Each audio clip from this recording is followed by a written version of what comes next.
obviously hormones come into play too. And that's what I really, really focus on with my students.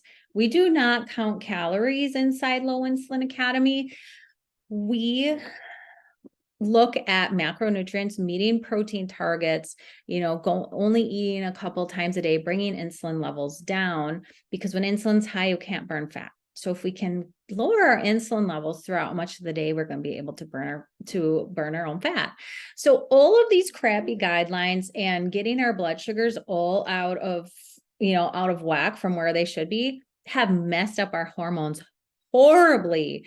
And the longer, like I was one of them. I was eating, oatmeal when I got up in the morning. I was eating a whole grain bagel with peanut butter. It's like loads of carbohydrate, but I thought I was doing well because I was eating whole grains and I was eating high fiber, and I was a blood sugar mess. I had insulin resistance.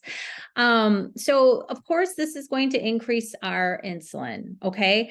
The more often we eat, and the more often we eat high carbohydrate food and sugary foods, we are going to see a rise in insulin. Insulin's not bad. I don't want you to think insulin's bad. We need insulin to survive. It's a hormone that we need to survive but it directs our energy where it needs to go. So if you're always having high insulin, your body's always being told to store energy rather than to burn it.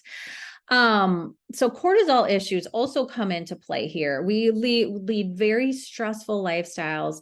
We don't get enough sleep. That's wrecking our hormones. There's a lot that comes into play. So I talk a lot about food, but I also talk about a lot of the other things like sleep and stress and, other factors that play a role with our health. So I really focus on getting your body healthy enough for it to lose weight, if that's your primary goal. Not everybody comes to my programs and to me with needing to lose weight. Some are just having other health issues, but most people are wanting to lose weight. All of these lifestyle issues and guidelines have messed up our sex hormones too. A lot of my population is going through perimenopause and menopause. I'm perimenopausal. I have to be. I still get my period very regularly, but I'm 47, almost 48. Like I've got to be in the perimenopause years. So sex hormones start to decline. That plays a role with weight loss resistance. Not having enough melatonin, or melatonin being very off. You're not sleeping well. Your hunger and satiety. When your insulin is off and you have insulin resistance, your other hunger and satiety hormones are also off. Ghrelin, leptin, cholecystokinin, all of these other hormones that tells your body, I'm full, I'm nourished, I don't need to think about food,